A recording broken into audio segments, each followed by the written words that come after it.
അദ്ദേഹം എഴുതിയ പുസ്തകം പ്രകാശനം ചെയ്യുന്നത് വളരെ ഈ കാലഘട്ടത്തിന് ആവശ്യം കൂടിയാണ്. സുഹൃത്ത് സംഗമം എന്ന് പറഞ്ഞാലും ഒക്കെ വൃദ്ധരാണ് സർവോദയത്തിൻ്റെ ആൾക്കാർ. എല്ലാം മിക്കവാറും 60 കഴിഞ്ഞവരും 70 കഴിഞ്ഞവരാണ്. 27 പേരേ ഉള്ളൂ ഗാന്ധിയുടെ സർവോദയത്തിനോടനുബന്ധിച്ച് ജീവിക്കുന്ന ലോകസേവകർ. സർവോദയ മണ്ഡലത്തിലെ ലോകസേവകരാകെ ഇവിടെ ചേർന്നിരിക്കുന്നെന്ന് ഞാൻ കണ്ടതിൽ 29 പേരേ ഉള്ളൂ. 22 സർവോദയ മിത്രങ്ങളുണ്ട്. ഇവരെയൊക്കെ വിളിച്ചാലും എത്തുന്നില്ല എന്നുള്ളതാണ്. ലോകസേവകരെ കുറിച്ച് പറയുകയാണെങ്കിൽ ഒക്കെ എല്ലാം കൊണ്ടും വയ്യാത്തവരാണ്, ശാരീരികമായും മാനസികമായും എന്ന് തന്നെ പറയാം. കൽപ്പാന്ത കാലത്തോളം നിലനിൽക്കുന്ന ഗാന്ധിയൻ ചിന്തകളെ കുറിച്ച് മാഷ് കുറേ പുസ്തകങ്ങൾ എഴുതിയിട്ടുണ്ട്. വീണ്ടും അതിങ്ങനെ ആവർത്തിക്കുന്നു മാഷ്. ആ പുസ്തക പ്രകാശനത്തിന് വേണ്ടി ഇവിടെ സന്നിഹിതനായിരിക്കുന്നത്, ആ പ്രകാശനകർമ്മം സൽക്കർമ്മം ഇവിടെ നടത്തുന്നത് നമ്മുടെ ബഹുമാന്യനായ മുൻ നിയമസഭാ സ്പീക്കറും നമ്മളുടെ തൃശ്ശൂരിൻ്റെ പ്രിയപ്പെട്ട MLA-യുമായിരുന്ന അഡ്വക്കേറ്റ് തേരൻ സാറിൻ്റെ മകളാണ്. ഞാൻ അദ്ദേഹത്തെ ഈ വേദി ഈ സൽക്കർമ്മം ചെയ്യുന്നതിന് വേണ്ടിയും അതിന് ഇവിടെ സംബന്ധിച്ചതിന് അദ്ദേഹത്തെ ആദ്യമായി ഞാൻ സ്നേഹാദരോടുകൂടി ആർദ്രമായി സ്വാഗതം ചെയ്യുന്നു. പുസ്തക പ്രകാശനമുണ്ട്, ഗ്രന്ഥശാലകൾക്ക് പുസ്തക വിതരണം നടത്തുന്നതിൻ്റെ ഉദ്ഘാടനമുണ്ട്. ഇതിനെല്ലാത്തിനുമായി വളരെ താല്പര്യത്തോടെ പങ്കുചേർന്ന നിങ്ങളെല്ലാവരെയും പ്രത്യേകമായിട്ട് സ്വാഗതം ചെയ്യുന്നു. പീതാംബരൻ മാഷിൻ്റെ പുസ്തകം സർവോദയ ചിന്തകൾ എന്ന പേരിട്ടിരിക്കുന്ന പുസ്തകമാണ് ഇന്നിപ്പോൾ പേരമ്പിൽ സാർ ഇവിടെ പ്രകാശനം ചെയ്യുന്നത്. അത് പ്രസിദ്ധീകരിച്ചിരിക്കുന്നത് പൂർണ്ണോദയ ബുക്സാണ്. പൂർണ്ണോദയ ബുക്സിൻ്റെ ചുമതലക്കാരൻ എന്നുള്ള നിലയിലാണ് ഞാനിവിടെ നിൽക്കുന്നത്. സർവോദയ ചിന്തകൾ എന്ന പേരുള്ള ഈ പുസ്തകം ഇത് പ്രസിദ്ധീകരിക്കാൻ കഴിഞ്ഞതിൽ പൂർണ്ണോദയയ്ക്ക് വലിയ സന്തോഷമുണ്ട്. കാരണം പൂർണ്ണോദയ രൂപീകരിച്ചത് തന്നെ ഗാന്ധിയൻ ആശയങ്ങൾ പരമാവധി ആളുകളിലേക്ക് എത്തിക്കുക എന്ന ലക്ഷ്യത്തോട് കൂടിയിട്ടാണ്. ഇപ്പോൾ 36 വർഷമായി പൂർണ്ണോദയ പ്രവർത്തനം തുടങ്ങിയിട്ട് 1988 പ്രവർത്തനം ആരംഭിച്ചത്. അപ്പോൾ ഇതിനിടയിൽ ഗാന്ധിജിയുടെ പുസ്തകങ്ങൾ,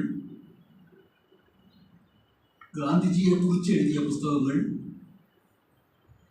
ഇത് ധാരാളമായിട്ട് മലയാളത്തിൽ പൂർണ്ണോദയ പ്രസിദ്ധീകരിച്ചു.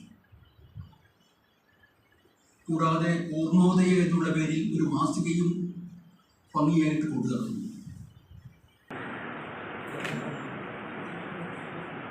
പുസ്തകപ്രകാശനം പ്രകാശനം നിർവഹിക്കുന്നു. ഏറ്റവും അന്നേരവേണ്ടി മുതിർന്ന പത്രപ്രവർത്തകനായിട്ടുള്ള ഫ്രാങ്ക് സാറ്, അതേപോലെ തന്നെ ബ്ലോക്ക് പഞ്ചായത്തിൻ്റെ പ്രസിഡന്റ് സാർ.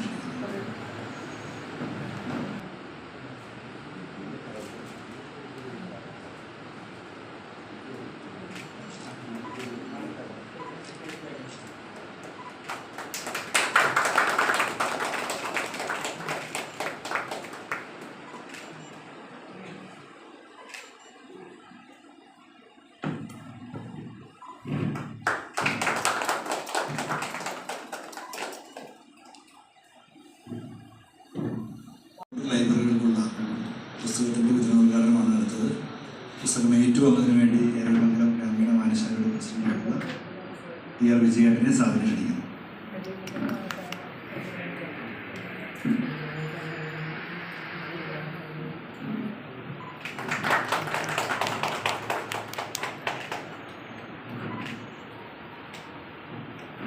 ഇവരുടെ ജോയിന്റ് സെക്രട്ടറി ആയിട്ടുള്ള കെ പി രാധാകൃഷ്ണനെ സാധനം ക്ഷണിക്കുന്നു.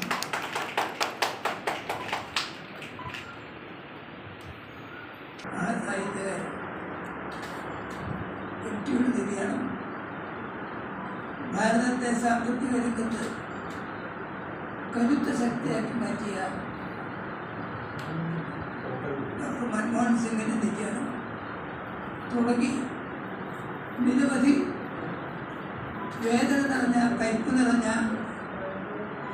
അനുഭവങ്ങൾ ആയി നാം ഈ വർഷത്തിൽ യാത്ര പറയുമ്പോൾ പുതുവർഷത്തിൻ്റെ പ്രഭാതത്തിൽ സന്തോഷകരമായ ഒരു വെളിച്ചം വീശുന്ന ഒരു ന്യൂ ഇയർ ഗിഫ്റ്റുമായിട്ടാണ് പീതാംബരൻ മാസ്റ്റർ ഇവിടെ വന്നിരിക്കുന്നത് എന്ന് ഞാൻ അങ്ങനെ അഭിനന്ദിക്കുകയാണ്.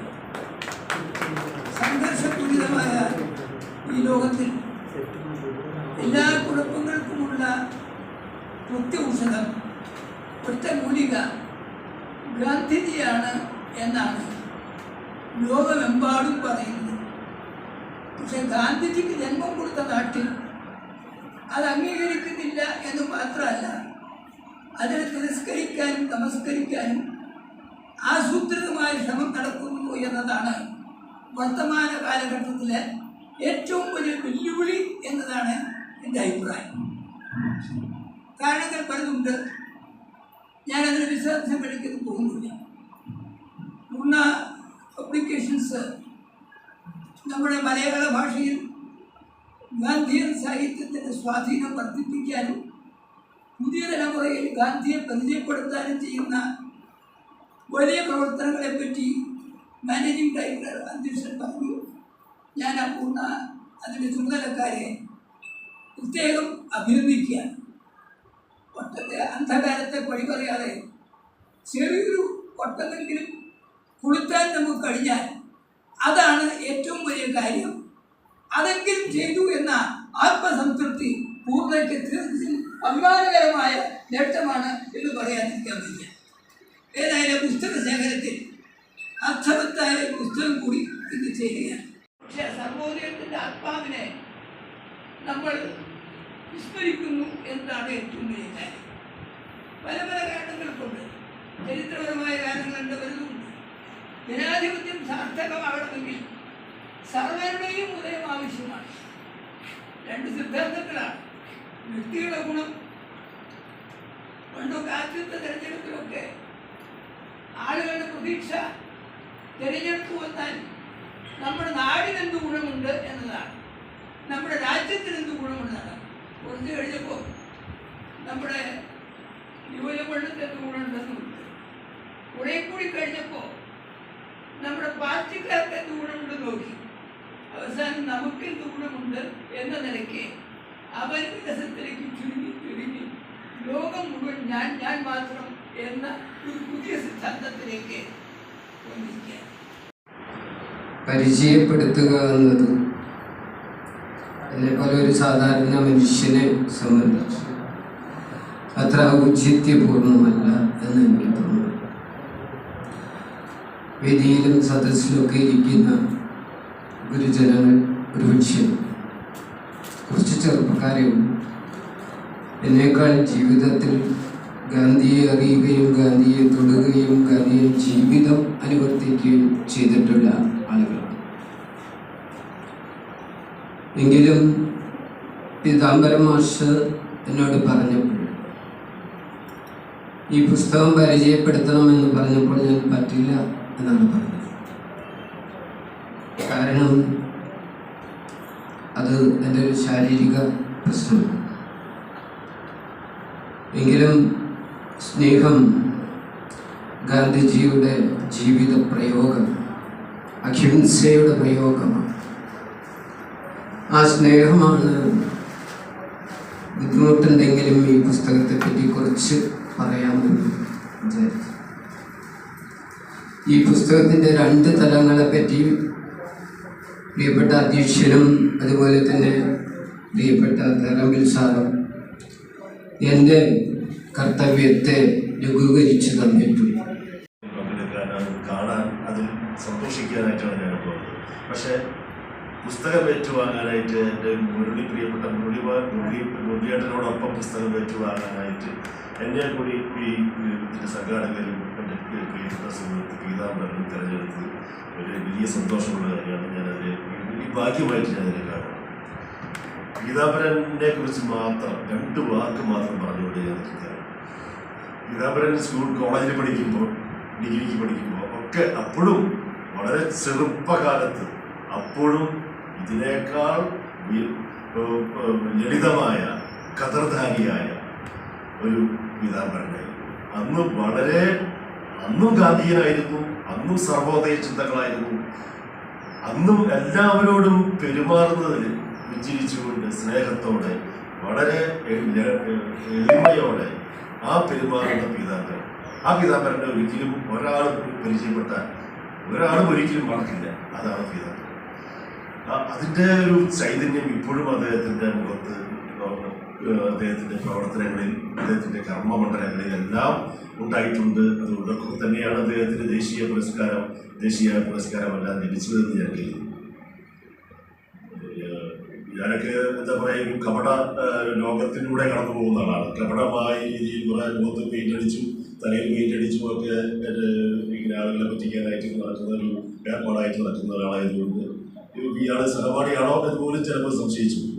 അപ്പം അത്രയും ലളിതമായി, അത്രയും സിമ്പിളായി പീതാംബരൻ്റെ അന്നത്തെ ചിന്തകൾ ഇതിനേക്കാൾ എന്താ പറയുക വളരെ പക്വമായിരുന്നു എന്നുള്ളതാണ് ഞാൻ അന്നത്തെ കാര്യങ്ങൾ ഓരോ കാര്യങ്ങൾ ഓർക്കുമ്പോൾ എനിക്ക് മനസ്സിൽ വരുന്നത്. അത് കെ എസ് യുവിൻ്റെ ഒരു വിഭാഗത്തിൻ്റെ നേതാവായിരുന്നു. അദ്ദേഹം മാത്രമായിരുന്നുള്ള പാർട്ടി. പക്ഷേ അദ്ദേഹം വൻ ഭൂരിപക്ഷത്തോടെയാണ് കോളേജിൽ ജനറൽ സെക്രട്ടറി ആയിട്ടൊക്കെ തെരഞ്ഞെടുക്കപ്പെട്ടത്. ഞാനും മത്സരിച്ച് വേറൊരു മറ്റൊരു കക്ഷി സംഘടനയുടെ പ്രതിനിധിയെ ഞാൻ മത്സരിച്ച തോറ്റുപോവുകയുണ്ടായി. അപ്പോൾ ക്ലാസ്സിൽ എന്താ പറയുക, ഒരുപാട് വലിയ പഠിക്കുന്ന അല്ലെങ്കിൽ കുറേ സ്കോർ ചെയ്യുന്ന ഒരാളല്ല, മറിച്ച് ജീവിതം കൊണ്ട്, നന്മ കൊണ്ട് എല്ലാവരെയും സ്വാധീനിച്ച ഒരു വ്യക്തിത്വമായിരുന്നു അന്നും ആ പീതാംബരൻ എന്ന് പറയുന്ന എൻ്റെ സഹപാഠി എന്നുള്ളതാണ് ഞാൻ ഇപ്പോഴും അഭിമാനത്തോടെ പറയുന്നത്. ഞാൻ ഈ പുസ്തകത്തിൻ്റെ പേജുകളിലേക്ക് ഒന്ന് ഒളിച്ചു നോക്കുകയുണ്ടായി. വളരെ കാലികമായിട്ടുള്ള ഒരുപാട് കാര്യങ്ങൾ ഇതിൽ പറയുന്നുണ്ട്. 2025 നാം പ്രവേശിക്കുകയാണ്. എല്ലാവർക്കും പുതുവത്സരത്തിൻ്റെ ആശംസകൾ മുൻകൂട്ടി നേരുകയാണ്. സ്മൃതിപദംഗം സ്മൃതികളിൽ സ്മരണമാം ആത്മപ്രകാശമായി, സത്യധർമ്മത്തിൻ ആത്മാഭിമാനമായി, അഹിംസാനുവർത്തിയാം ആത്മപ്രഭാവമായി, ലാളിത്യ ചിത്തത്തിൻ മാതൃകാചര്യനായി, ജാതിമതഭേദമന്യേ ശ്രേഷ്ഠ ഭാരതത്തിൻ ശ്രേഷ്ഠ പിതാമഹനെ, മഹാത്മാവിൻ മഹത്കർമ്മങ്ങളൊക്കെ ഈ സുദിനത്തിൽ അനുസ്മരിച്ചിടുന്നിടൽ ഹൃദയാക്ഷരങ്ങളാൽ, ഗാന്ധി സ്മരണതൻ സ്മൃതി ചിത്തത്തിൻ ആശംസകളാൽ. ഇന്നത്തെ ദിവസം വളരെ ഏറെ സന്തുഷ്ടി നൽകിയ, സന്തോഷമുള്ള ഒരു ദിവസമാണ്. കാരണം ഒരുമിച്ച് പ്രവർത്തിക്കുന്ന ആളുകൾ, നേരത്തെ ശ്രീ ഫ്രാങ്കോ ലൂയിസ് മുതിർന്ന പത്രപ്രവർത്തകൻ എന്നാണ് ഇപ്പോൾ അദ്ദേഹത്തിൻ്റെ അഡ്രസ്സ്. പത്രപ്രവർത്തനത്തിൽ നിന്ന് റിട്ടയർ ചെയ്തു. പക്ഷേ അതിനേക്കാൾ സജീവമായിട്ടും അദ്ദേഹം തന്നെ ഒരു ചാനൽ ആയിട്ട് മുന്നോട്ട് പോവുകയാണ്. അപ്പോൾ സഹപാഠികളടക്കമുള്ള ഒരു നല്ല ഒരു സദസ്സ്. അപ്പോൾ ആ ഒരു സദസ്സിൽ ഒരുമിച്ച് കൂടാനായിട്ട് സാധിച്ചതിൽ ആദ്യമായിട്ട് ഇവിടെ വന്നു ചേർന്ന എല്ലാ ബന്ധുക്കൾക്കും, എല്ലാ ആത്മബന്ധുക്കൾക്കും നന്ദി അറിയിക്കുകയാണ്. ഒരു മറുപടി അല്ലാതെ എല്ലാവരോടും പ്രത്യേകമായിട്ട് സന്തോഷം അറിയിക്കുന്നു, നന്ദി അറിയിക്കുന്നു. വളരെ പ്രായാധിക്യം ഉള്ള ആളാണ് മുരളിയേട്ടൻ. പുസ്തകം മുരളിയേട്ടൻ നല്ല വാർഡുകാരനാണ്, ഒരേ വാർഡിലുള്ളവരാണ്. ഗാന്ധി അയൽപ്പക്കത്തെ കുറിച്ച് പറയുമ്പോൾ ആ അയൽപ്പക്കം എന്ന് പറയുന്നത് മുറിയേട്ടനാണ് ഒരേ വാർഡിൽ. പുത്തൂർ ഗ്രാമപഞ്ചായത്തിൻ്റെ കാലങ്ങളോളം പ്രസിഡന്റായിരുന്ന ആളാണ്. കൊല്ലൂക്കര ബ്ലോക്ക് പഞ്ചായത്തിൻ്റെ വളരെ കാലം പ്രസിഡന്റായിരുന്ന ആളാണ്. ഈ ജനാധിപത്യ പുത്തൂർ സൊസൈറ്റി ചെറുപ്പം തൊട്ട് തന്നെ 21 വയസ്സ് പ്രായത്തിൽ പുത്തൂർ സൊസൈറ്റിയുടെ പ്രസിഡന്റായ ആളാണ്. അപ്പം അത്രയും പാരമ്പര്യം ഈ ജനാധിപത്യ പൊതുപ്രവർത്തനത്തിനുള്ള വാർദ്ധക്യം വളരെ ഉണ്ടെങ്കിൽ പോലും ഇങ്ങനെ ഒരു വേദിയിൽ വരാനായിട്ട് മുന്നേറ്റം തയ്യാറായി പുസ്തകം ഏറ്റുവാങ്ങിയതിന് പ്രത്യേകം നന്ദി അറിയിക്കുകയാണ്. ഫ്രാങ്കോ ലൂയിസിനെ പ്രത്യേകമായിട്ട് നന്ദി അറിയിക്കുക. പിന്നെ നേരത്തെ സൂചിപ്പിച്ച മാതിരി ഈ പുസ്തകത്തിൻ്റെ പ്രധാന കാര്യം എന്ന് പറയുന്നത് ഒരു 11 സർവോദയ സാരഥികളെ നമ്മൾ മറക്കാതിരിക്കാൻ അടുത്ത തലമുറയ്ക്ക് കൊടുക്കുക എന്നുള്ള ദൗത്യം നല്ല പ്രധാനപ്പെട്ടതാണ്. അനുസ്മരണകൾ എന്നുള്ള രീതിയിൽ ഉൾപ്പെടുത്തിയിരിക്കുന്നത്. രണ്ടാമതായിട്ടുള്ളത് വ്യക്തി ജീവിതത്തിലും സമൂഹ ജീവിതത്തിലും സർവോദയ മൂല്യങ്ങൾ എങ്ങനെയൊക്കെയാണ് പരിപാലിച്ചു പോവുക എന്നുള്ള ഒരു ഗാന്ധി പറഞ്ഞ കാര്യങ്ങളെ ഒന്ന് ശ്രദ്ധയിൽപ്പെടുത്തുന്ന കാര്യമാണ് ഉള്ളത്. മറ്റൊന്ന് ഈ പറഞ്ഞ മാതിരി ഒരു രാജ്യം ഒരു തെരഞ്ഞെടുപ്പ് എന്നതിനെ കുറിച്ചും ഭരണഘടനയെ കുറിച്ച് ഭരണഘടനയുടെ 75ാം വാർഷികമല്ലേ ഇപ്പോൾ നടക്കുന്നത്. ആ 75ാം വാർഷിക കാലത്ത് ആണ് ഈ ഭരണഘടന എത്രമാത്രം ഗാന്ധി ഉൾക്കൊണ്ടുണ്ട്. നമുക്ക് പരോക്ഷമായിട്ട് വ്യാഖ്യാനിച്ച് ഇതൊക്കെ ഗാന്ധി പറഞ്ഞതാണെന്ന് ഭരണഘടനയെന്ന് ഓരോരുത്തർക്ക് പറയാമെങ്കിലും യഥാർത്ഥത്തിൽ ഭരണഘടന സർവോദയത്തെ ഉൾക്കൊണ്ടിട്ടുണ്ടോ? ഭരണഘടനയുടെ ആമുഖത്തിൽ പോലും ഇന്ന വാക്കുകൾ ഇനിയും വേണമെന്ന് വാദിക്കുമ്പോൾ ഈ ഭരണഘടന ആദ്യം തൊട്ട് അവസാനം വരെ നോക്കിയാൽ ഗാന്ധിയുടെ സിദ്ധാന്തമായ സർവോദയം എന്നൊരു വാക്ക് ഈ ഭരണഘടനയിൽ എവിടെയും കാണാൻ സാധിക്കില്ല എന്നുള്ളത് അത് ഒരു വിചിത്രമായ ഒരു കാര്യമാണ്. അത് കുറ്റ ആരോപണമായിട്ട് ഒരിക്കലും പറയുന്നതല്ല. പക്ഷെ നമ്മൾ 75ാം വർഷത്തിലും ഒരു ആത്മപരിശോധന നടത്തിക്കൊണ്ട് നമുക്ക് വീണ്ടും ഒരു ഘട്ടത്തിൽ നമ്മൾ ഗാന്ധിയുടെ സ്വരാജിലേക്ക് പഞ്ചായത്ത് രാജിലേക്ക് 95-ൽ തിരിച്ചുപോയ കാര്യം പറഞ്ഞു. അതേപോലെ ഇന്ത്യൻ ഭരണഘടനയെ തന്നെ കുറെ കൂടി ഗാന്ധിയുടെ രീതിയിലേക്ക് ക്രമീകരിച്ചു കൊണ്ടുവന്ന് ഗാന്ധിയുടെ ആ സ്വപ്നങ്ങൾ ലോകത്തെ നയിക്കുന്ന പങ്കാളിത്ത ജനാധിപത്യ രാജ്യമായ ഭാരതം എന്ന ഗാന്ധിയുടെ സ്വപ്നം യാഥാർത്ഥ്യമാക്കാൻ ഇനിയും പരിശ്രമിച്ചാൽ കഴിയും. ഒരിക്കലും ശുഭാപ്തി വിശ്വാസം നഷ്ടപ്പെടാതെ ഇനിയും നമുക്ക് സാധിക്കും, ഭാരതത്തിന് സാധിക്കും എന്നുള്ള ആ ഒരു പൂർണ്ണമായിട്ട് ഉറപ്പുകൊണ്ടാണ് ഇങ്ങനെ കുറച്ച് കാര്യങ്ങൾ അതിൽ സൂചിപ്പിച്ചിട്ടുള്ളത്. തീർച്ചയായിട്ടും ഇതേക്കുറിച്ച് വായിക്കാനും ഒരുമിച്ച് ചർച്ച ചെയ്യാനും ഒക്കെ ഇനിയുള്ള നാളുകളിൽ നമുക്ക് ഒക്കെ സാധിക്കട്ടെ എന്ന് മാത്രം പ്രാർത്ഥിക്കുന്നു. ഒരിക്കൽ കൂടി ഇവിടെ എത്തിയ ഇതിനോട് സഹകരിച്ച എല്ലാവരോടും നന്ദിയും സ്നേഹവും അറിയിക്കുന്നു. നന്ദി, നമസ്കാരം.